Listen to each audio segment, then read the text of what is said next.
সুন্দর করে বলছেন, আমার সাথে পারলে বলতে পারে, বলেন আজান শোনে যারা ঘুমায় বিছানায়, আজান শোনে যারা ঘুমায় বিছানায়, তাদের জন্য কাঁদে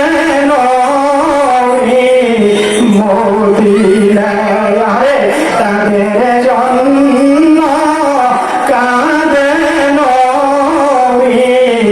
মদিনায়। ওই নবীর জন্য মায়া তোমার লাগে না, ওই নবীর জন্য মায়া তোমার লাগে না, কেন